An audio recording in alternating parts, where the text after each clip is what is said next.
Good morning, Milan, here in Everett again. Since this is my free Friday, I'm going to talk about my sweet little Shih Tzu. Tell you the story how I got him. And it was about, 2010. Yeah, about 2010, so 12 years ago. And I had my great-granddaughter with me. And I was taking her home to Seattle, and we looked in the yard, and there was this sweet, sweet, sweet Shih Tzu dog sitting in my yard, just like he belonged there. And I didn't want anybody to grab him while we were gone, so I picked him up and took him with us to Seattle and brought him home, found out where he lived, took him back to the people and told them that what they needed to do to keep him safe so that he didn't get run over or anything. And I live on a pretty rugged street where there's a lot of drugs and everything, and people would sell, a beautiful Shih Tzu like this for drugs. And so I told them, keep the dog safe. Well, a few days later, somebody brought him to my door and said, "Here's your dog." I said, "That's not my dog, but I know where he lives." And so we took him back and, told him, you have to really keep track of him because he is a runner. So the short end of the story is people kept bringing him to me saying, "This is your dog." And I'd say, "No, it's not my dog." And finally, one girl from my complex here brought him to me and told me, she said, "This is your dog, here's your dog." And I told her, "That's not my dog." I gave her the story and everything. And she said to me, "If you give him back to those people, I am not going to give him to you." So I said, "I won't give him back. I will keep him." So I had him for a while. I got him neutered and all the good stuff and took care of him for 3 months. And then the people came knocking on my patio door and said they wanted their dog back. I said, "That's not your dog, that's my dog." "No, that's our dog. We know him, we know him. He knows us. Look how happy he is to see us." I said, "Yeah, he loves people." So anyway, I'm going to have to put him down because he's not comfortable up here.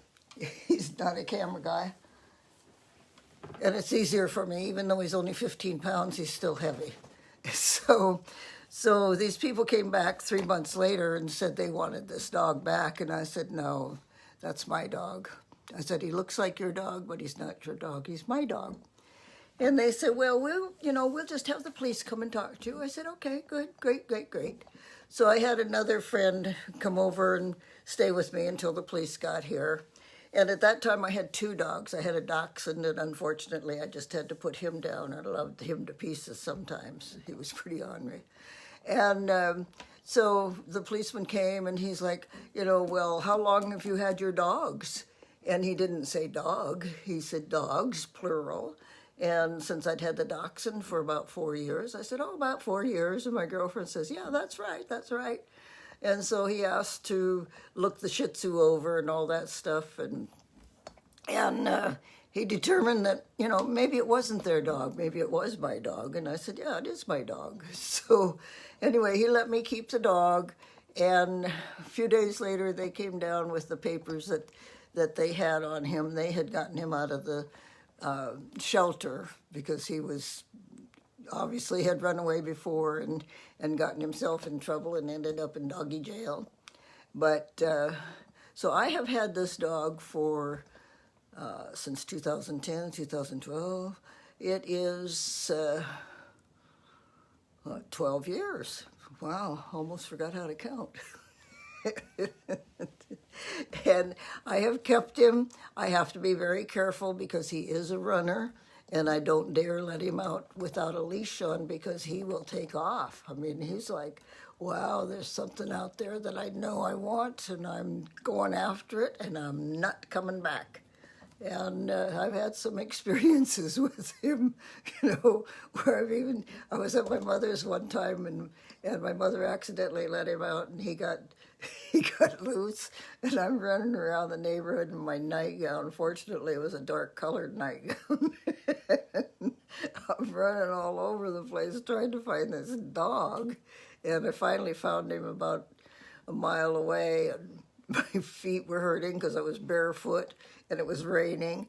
And so it was quite the chore to get him back home. And so as I said, I have to be careful. I have to keep close track of him and put him on a leash at all times because he's gone in a flash. As soon as he realizes he's not on a leash, he is gone like white on rice. So that is my video for today and my little Free Friday speech or talk or information or whatever you call it. But that's what I'm talking about today, and I'm sticking to my story. And so that is the end of my video. I'm not even going to talk about my products today because who cares on a Friday when it's free? And I know you all care. You watch me the rest of the week. So that's the end of my video for today. Remember, if you do have any questions on my products, you can reach me at ggmadollars@yahoo.com, and I'd be glad to, help you out and give you a little more information. So you all have a wonderful weekend. I'm planning on having a wonderful weekend because this is 4th of July weekend, even though the fireworks don't start until Monday. I'm still going to relax on the weekend, and I'll be back on Monday. So everybody enjoy your weekend, stay safe, and I love you all. Thank you for watching, and I will talk to you Monday. Goodbye. God bless.